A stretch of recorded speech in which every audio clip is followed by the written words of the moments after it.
안녕하십니까. 새차나 예차나 이번 주에도 다니엘서 계속 진행되어지고요.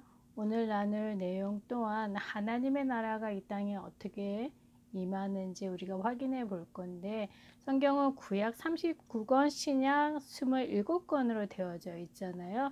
이 언약의 말씀은 살아있기 때문에 지금도 똑같은 그 말씀의 내용, 그 축복의 내용들이 하나님의 자녀들에게는 그대로 하나님의 시간표에 따라서 성취되어집니다. 곧 다니엘서에 나타난 응답을 세찬이 예찬이 또한 똑같이 확인할 수 있는데요. 자, 어떻게 다니엘과 그의 세 친구들은 하나님의 나라라고 하는 축복을 이 땅에서 누렸을까요? 어떤 상황 속에서 누렸을까요? 오늘 스토리를 통해서 확인해 보아야 되겠지요. 자, 그 당시에 바벨론을 다스리고 있었던 왕은 느부갓네살이었고요. 자, 느부갓네살의 꿈을 해석해 준 다니엘, 그것을 통해서 느부갓네살 왕은 다니엘의 하나님, 참 하나님이 누구인지 알게 되어졌는데, 시간이 얼마 지나지 않아서 그 하나님이 누구인지 다니엘의 하나님을 잊어버리게 되어집니다. 그 대신에 무엇을 했는가 하면 금 신상을 만든 거예요. 아주 큰 신상을 만들어서 사람들이 보게 하고, 그것으로 하여금 이것을 볼 때마다 나 느부갓네살에게 절하고 나를 찬양하고 내가 누구인지 알도록 만들었지요.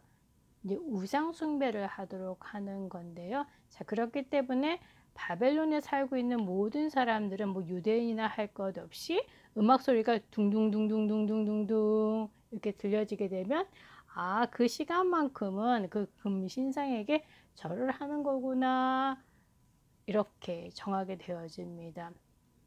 땅땅땅 도장도 찍는 거죠. 그러니까 법적으로 이렇게 되어지는 겁니다. 자, 그래서 이것을 하지 않는 경우에는, 법을 지키지 않으면 그 결과에 대해서 책임을 져야 되잖아요. 다름 아니라 너무나 무서운 일이었는데, 아주 활활 타오르는 풀물불에 던져넣게 되어집니다. 자, 그래서 음악이 둥둥둥둥둥둥둥 이렇게 울릴 때마다 사람들이 그 금신상 앞에 절을 했는데요. 어떤 갈대아 사람들이 가만히 보니까 금신상 앞에서 절을 하지 않고 있는 사람들을 보게 된 거예요. 그러니까 몇몇의 유대인들을 왕께 고발하게 되어지는데, 바로 그 대상들이 다니엘의 세 친구들이 되어집니다. 이름 기억나시죠?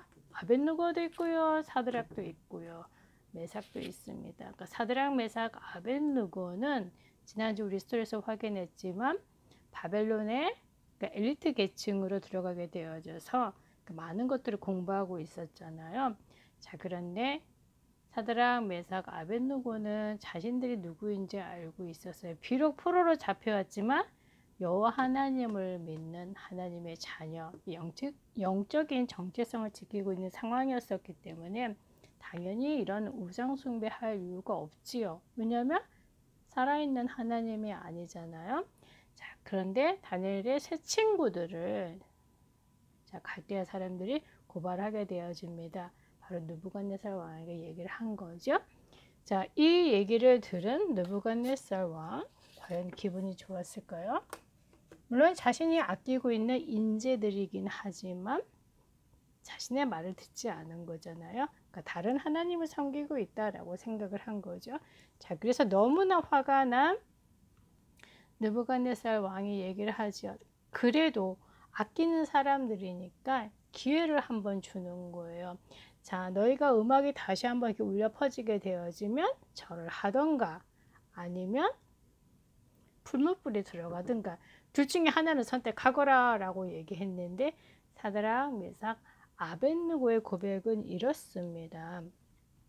그러니까 어떻게 자신들이 이제 행동을 할 것인지 다 알고 있는 것이죠. 자, 그러면서 하는 얘기가, 왕이 우리를 이렇게 풀무불 가운데 던진다고 해도 자신들이 믿고 있는 그 하나님께서 우리를 그 풀무불과 그 왕의 손에서 건져내실 겁니다. 혹 그렇게 하지 아니하셔도 우리가 왕의 신을, 그러니까 거짓 신을 섬길 이유가 없습니다.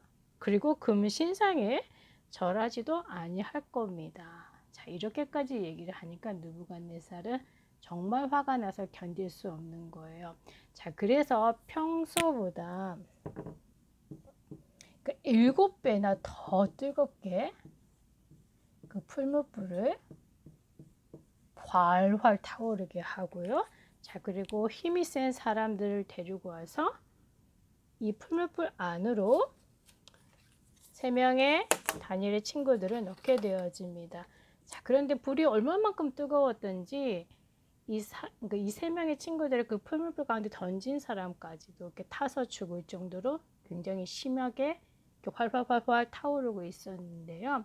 자, 느부갓네살 왕은 그 풀무불 안에 들어간 사드락, 메삭, 아벳느고가 어떻게 됐는지 궁금하잖아요. 자, 그래서 멀리서 지켜보고 있었는데, 자, 분명히 쇠뭉을 이렇게 꽁꽁꽁 묶어서 던졌는데, 자, 그 안에 묶여있지 않은 한 사람이 더, 오늘 제목이죠. 자, 그 안에서 돌아다니고 있는 거예요. 너무 깜짝 놀라가지고 분명히 3명을 던졌는데 4명이 있네. 그리고 묶여져 있지 않은 한 사람은 돌아다니고 있는데 그 사람의 모습이 마치 신의 아들과 같이 느껴진 거예요. 자, 이쯤 되면 느부갓네살 왕도 깨닫게 되어지는 거죠. 아, 다니엘의 세 친구들인 사드락, 메삭, 아벳느고가 믿고 있는 하나님이 저들을 보호하시는구나 라고 얘기하며 느부갓네살이 3명의 친구들을 밖으로 불러내게 되어집니다. 자, 그런데 그들의 모습은 머리카락도 안 타고 그 어떤 불에 그을린 냄새도 안 나고 너무나 멀쩡하게 나오는 거예요. 자, 그러면서 느부갓네살이 하는 얘기가 사드락, 메삭, 아벳느고의 하나님을 찬송하라. 그가 천사를 보내서 사드락, 메삭, 아벳느고를 다른 신들을 섬기지 않도록 그들을 구원하셨구나. 자, 그렇기 때문에 바벨론 안에 있는 그 어떤 언어를 사용하는 사람들, 많은 사람이 또한 그곳에 있으니까요. 각각 나라와 각 언어를 말하는 모든 사람들은 자, 이렇게 풀무불 가운데서 건져내신 사드락, 메삭, 아벳느고의 하나님에 대해서 함부로 얘기하거나 그렇게 되어지면 자, 그들을 안 좋게 말한 사람들을 멸하겠다라고 얘기를 하죠. 그러면서 그 어떤 신이 자, 이렇게 힘든 이런 상황 속에서 이렇게 건져낼 수 있는가라고 얘기하며 자, 사드락, 메삭, 아벳느고를 바벨론에 물론 지금 최고의 위치에 있긴 하지만 더 그들을 높이게 되어지죠. 제잖아 오늘 스토리 너무나 유명한 스토리이잖아요. 자, 그런데 우리가 한 2가지 정도는 확인해 볼 건데요. 분명히 3명을 던졌잖아요. 자, 그런데 하나님이 하나님의 자녀들을 보호하는 방법입니다. 천사를 보내셨죠. 사드락, 아벳느고, 메삭이 무엇을 했는가요? 우상 숭배하지 않겠다고 했습니다. 분명히 하나님이 건져주실 거 알지만 건져주시지 않아도 우리가 우상 숭배할 이유가 없는 거죠.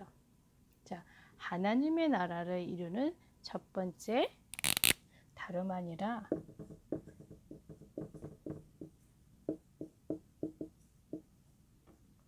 결단이라고 그러죠. 아, 죽으면 죽는 것이고 아니면 아닌 것이다. 우리가 가짜에 절할 이유가 없잖아요. 그래서 분명히 건져주시지만 그리 아니하실지라도 자신들이 누구인지 잘 알고 있는 거예요. 하나님의 나라가 임하는 첫 번째 바로 결단이죠. 바로 믿음의 결단인 것입니다. 무조건 믿습니다가 아니라 자신들이 왜 포로로 잡혀왔고 하지만 앞으로 어떻게 될 것인지 또한 다 말씀을 통해서 이미 언약이 확실한 사람들이에요. 문제, 상황 속에서 사실 죽음의 위기잖아요. 흔들릴 이유가 없지요. 그걸 보고 결단이라고 그러고요. 자, 그리고 2번째, 하나님이 하나님의 자녀를 보호하실 때 일어나는 영적인 역사를 한번 보세요. 하나님이 천사를 보내셨습니다. 자, 그리고 그 일이 불신자의 눈에 보일 정도로 하나님이 일을 하신 거죠.